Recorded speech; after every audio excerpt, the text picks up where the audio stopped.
going? Niles here from the Inside Edge Ski and Bike Shop.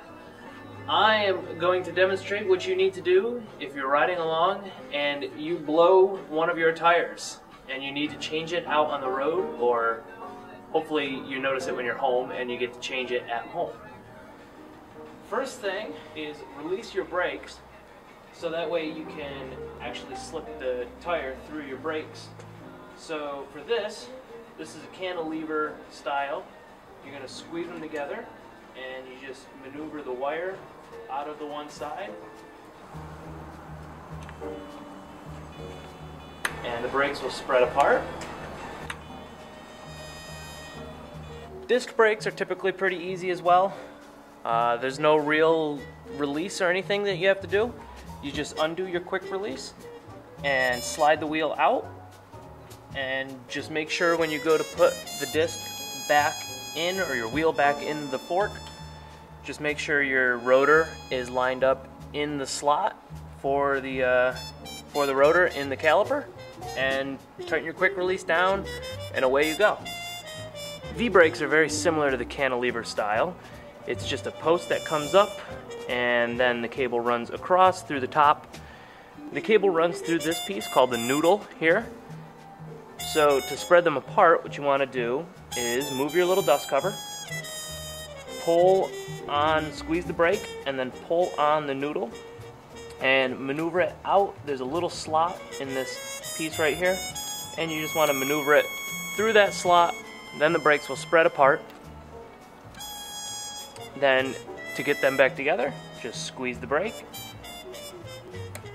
put the cable right back through that slot, make sure the noodle is lined up through the hole, put your dust cover back, and away you go.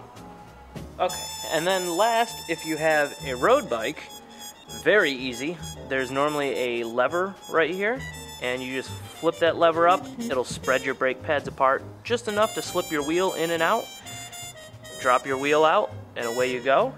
Once you put it back in, just flip that lever back down, and your brakes should be back to the way they were. And that's all you need to do for those. Next step is releasing your quick release. Throw your lever open. If it's the front, you're going to have to undo it a couple times.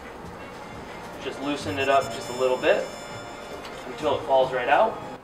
So the other instance is that you blow your tire in the rear. In that case, you want to release the brakes the same as you did for the front. I typically like to shift the bike down to the hardest gear in the back, so the little ring all the way down. This will make it easier to slip the wheel out of the dropouts and clear the derailleur and everything. So you undo your quick release like you did in the front.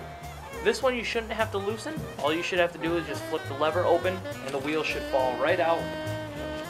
Just pull the derailleur back a little bit, slide the tire out, pull it away, fix your tube, and then pull the derailleur back a little bit again, just so you have a little room to work. Line the chain up right on that cog, and then so you want to line your chain up onto your little cog again, and just maneuver around your brake, maneuver it back into the dropout, let your derailleur go, everything should be lined up, close your lever, and close your brake again, and away you go. First thing you're going to need is a set of tire levers to help get the tire off the wheel, and then after that you need your new tube. So what you want to do is insert the tire lever on one side of the tire and get it in there, pry up on it, and just hook it to one of those spokes,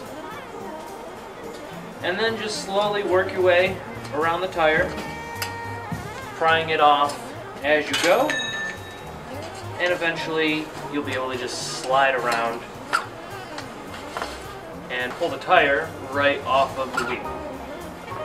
Now once you're at that point, you don't have to take the tire all the way off. You can leave it on. Just pull your tube out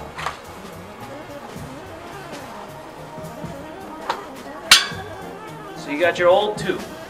So once you get your tube out, what you want to do is you want to put a little bit of air in it to try to find the hole, to try to figure out why your tire blew. So you just pump a little bit of air in it until you start hearing air leak out.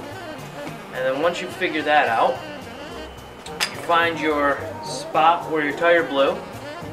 And there's two main things that normally happen if you're out on the road.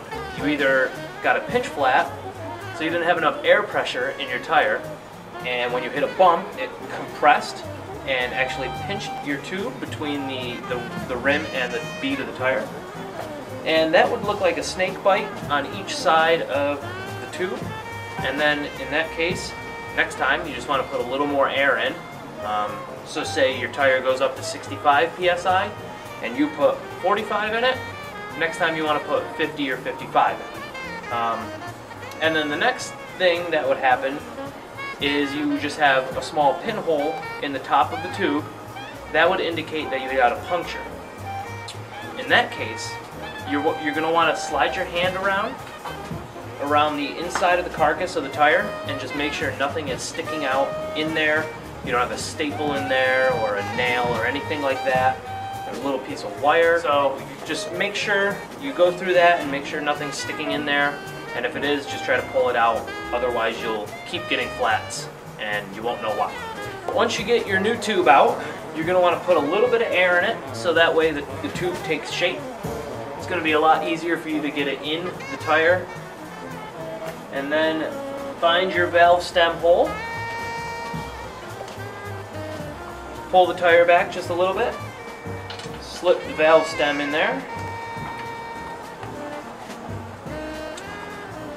And then just work your way around and stuff the tube into the tire that is already on your wheel. The one side should be. Next, you're going to work on putting the other side of the bead onto the rim. I normally start at the valve stem and then work my way around. So you basically just slip it up onto there and it'll fall right into place, or it should, and just slowly work your way around the whole tire. And this one falls right on the rim. Sometimes you gotta force them up onto them. If you have something like a road bike, a little bit tighter of a tire, it's gonna take a little bit of force to pry it up onto there. Sometimes you will need to use your tire levers, and in that case, if you need to do that, just be very careful you don't pinch your tube with the tire lever, because you'll actually puncture it and then you're back to square one. So once you get everything set, get your pump, lock it on there, start pumping away. Once you get a little bit of air pressure in the tire, make sure you just look around and make sure nothing odd is happening. Make sure the wheel and the tire is set together. And if that's okay, just keep pumping it up until you reach your proper tire pressure. Tire pressure is always specified on the sidewall of the tire. You'll normally be able to see it pretty easily. It'll say recommended inflation, some PSI to something, or a min and a max. Typically you want to pick either a happy medium for like a comfort bike or a mountain bike, or for a road bike, typically 100 to 120 PSI will do the trick. After you get everything set, slide your wheel back into your dropouts. If you have a directional tread, make note of which way the tread pattern is facing.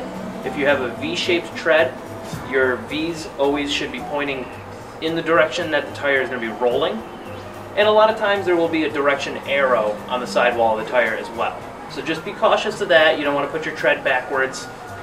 And your quick release lever should always be on the non-drive side of the bike, so the side without the gears. Just tighten up your quick release a little bit so you have just enough pressure that it is a little bit firm when you flip the lever up. You don't need to force it. up. It doesn't need to be super tight, it just needs to hold the wheel in place. And then reconnect your brake. Give your brake a squeeze, make sure everything works good, and away you go.